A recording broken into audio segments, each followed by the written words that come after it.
This video shows how to fix blue screen errors on the Alienware Aurora Desktop. Follow these troubleshooting techniques to resolve Windows blue screen of death issues and restore system performance. So while you're performing updates, you're getting an IRQR not less or equal message, K-mode exception not handled, kernel data in page error. A lot of errors pertain to this problem, and we're going to go ahead and jump into what should hopefully be a pretty straightforward process, guys. And we're going to go ahead and jump right into it. So first thing I'd recommend doing would be to actually go ahead and boot to the troubleshooting utility on Windows 11. So if you do a hard power off 3 times in a row, Windows should automatically attempt to launch the starter prepare utility. And if it doesn't find anything, it will give you the option to select advanced settings, in which case it will take you to a screen that looks like this. Now, if it does not take you to a screen that looks like this, or you're unable to get to that, you can also download the Windows 10 Media Creation Utility, or Windows 11. They probably will make a creation utility for Windows 11 at some point. And it doesn't really matter, you can actually run the Windows 10 utility on Windows 11 as far as I'm aware. And you should be able to run the troubleshooting utilities built in within it. So you just would go ahead and download it to an ISO file and then burn it to a DVD or USB. It'd have to be about 4 gigabytes or more. It couldn't be a small USB flash drive, and it couldn't be a CD. It'd have to be a DVD. And then you'd boot your computer from it. So depending on the computer manufacturer, you'd have to tap a different key on your keyboard in order to launch that menu, in order to select what boot drive you want to go off of. So it could be anything between the escape key, F2, F8, F12, for example. And those are the function keys on the top of your keyboard. So you may have to just do a little bit of trial and error. Shouldn't take you more than a couple minutes. Googling it would probably be best before you even begin.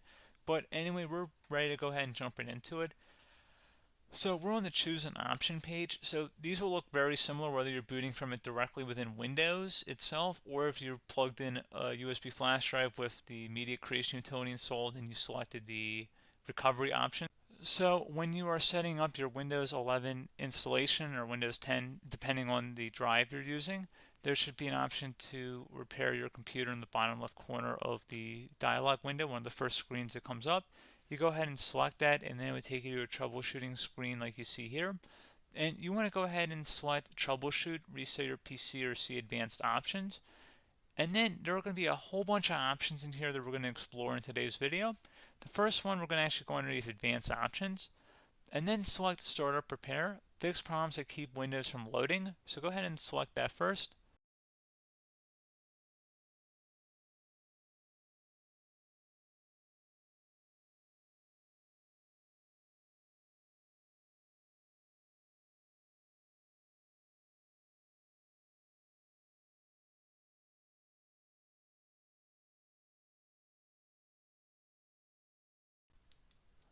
Okay, so you can see it could not repair our PC. That was our first option we could try. Something else, if we go back into advanced options here and then select troubleshoot, we're going to go underneath advanced options again. You can go ahead and actually access safe mode by selecting startup settings. And then if you select the restart button, you have the option on the screen select safe mode with networking, which will give you a key on the screen. It'll tell you which key to press to enter that. I believe it's the F7 key. It'll do that for you. I'm not going to go over that in today's tutorial because I don't really want to go into safe mode, but you're more than welcome to attempt that by going into here and then selecting restart. Again, it'll launch another screen. It'll say what key do you want to press, and it'll give you like 7 or 8 different options, and you want to select safe mode with networking. There's also an option for a command prompt too, but that's going to be something we're going to cover later in this video, and we don't even have to go through that in order to access it. So that's why I'm not going to really push for that, because unless you know exactly what's causing the problem, you probably don't need to go into safe mode. Unless you're trying to recover files, in which case then you definitely can go into safe mode, but we're trying to actually recover our computer here. So I hope that makes sense. Something else we can also try here as well would be to uninstall updates, remove recently installed quality or feature updates from Windows. So if you go ahead and select that, you can uninstall the latest quality updates, which generally is the more day-to-day updates. Feature updates are the less regularly released ones, like the big ones. I would equate it to service packs in like Windows 7 and Windows Vista and Windows XP. So larger updates that occur once or twice a year at most. And the quality updates are more just a regular update. So probably obviously depend. It'll take longer if you're going to try and uninstall the latest feature update versus quality update, and maybe you don't need to go back that far. So just giving you guys a couple pointers with that. Something else you can also look at here, and we're going to jump into the command prompt in a little bit, but you can select System Restore, which will use a restore point recorded on your PC to restore Windows. And this is something I would highly recommend here, guys. So select Next. Assuming you have a restore point saved on your computer, you go ahead and select the most recently created one, and you'll select Next, and then you'll select the drive. You shouldn't actually have to select the drive. You can scan for affected programs, but we're going to keep it all default here, and then we're going to select Finish. So once started, System Restore cannot be interrupted. Do you want to continue? I think we're going to select yes. I don't think we have anything better to do on our computer right now, so just give it a moment here to initialize. It will take a couple minutes to run, obviously depending on how large your hard drive is and how much is saved on the System Restore point. So just give it a couple minutes here.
Okay, so you can see System Restore completed successfully.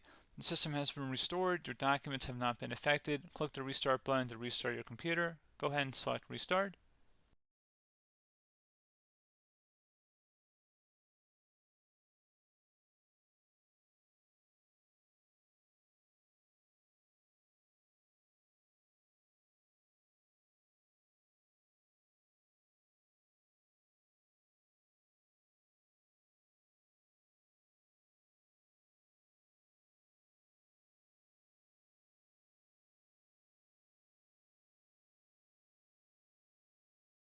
Okay, so you can see the system has been restored successfully. We're going to go over a couple different methods in addition to that if that did not work. So I'm just going to pause the video and we're going to start back up back on the recovery screen that we started with. Okay, so a couple other things we can try here too. If you go back into troubleshoot, you can select reset your PC, while you choose to keep or remove your personal files and then reinstalls Windows. You can select to keep my files, which will remove apps and settings but keeps your personal files. You can also select remove everything, which will remove all of your personal files, apps, and settings. So this is more of a factory reset, the second option here. First option, it should not delete all of your personal files. However, it will pretty much clear most of your programs. And keep in mind, there's no guarantee that your information, number one, is even still available and easily recoverable on your computer to the point that you actually would be able to recover anything. And the second point is that there's always a chance that it won't actually recover and it will just do a factory reset anyway. So there's no guarantee that actually would keep your files anyway. So I would recommend trying to get a recovery tool and backing that up first before selecting it anyway. But again, those are a couple different options. And then something else you can try here if you go back to the choose an option. Another option, if you go underneath choose an option and select troubleshoot, advanced options, and now select where it says command prompt. Okay, so the first thing we should do is type our main hard drive here. In most cases, it should be the C drive. So you just do a C colon and then hit enter on your keyboard. So once you're underneath the C drive, we're going to type in dir and then hit enter on your keyboard. It should have program files, users, and Windows all in there. That's how you know you're in the right directory.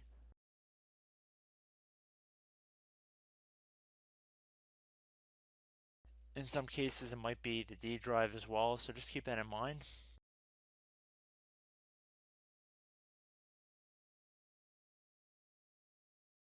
Next thing we're going to do is type in cd space /Windows system32 /config,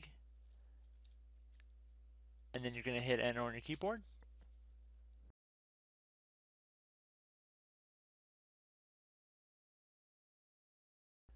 So now you're going to type md space backup. If you've seen other tutorials, it might also say to put down md backup. That's because the backup name is pretty common when you want to back something up. So you can name this whatever you want, doesn't have to be backup.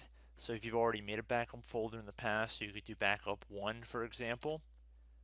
So once you're done setting the name you want the backup to be called, hit enter on your keyboard again.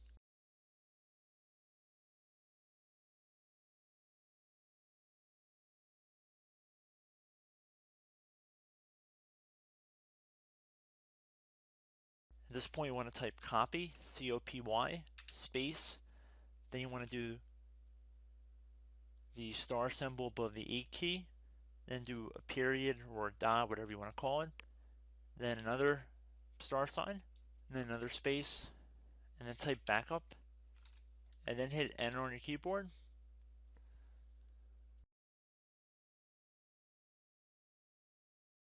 Now you want to type cd reg back, R-E-G-B-A-C-K, and then hit enter on your keyboard. So now that we are under the reg back, so now you want to type dir again, and then hit enter.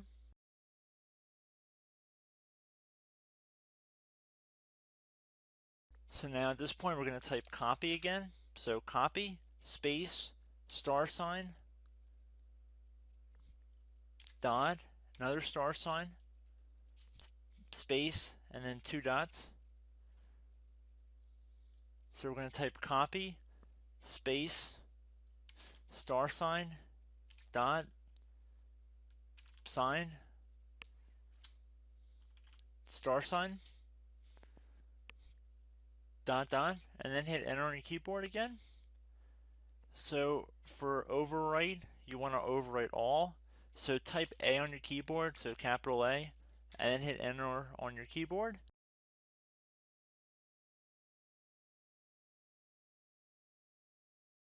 So at this point you should be good to go. You can close out of the command prompt window, and if you accidentally continue to Windows 10, you should be all set. So I hope one of these 3 or 4 different methods we went through in this tutorial helped you guys out.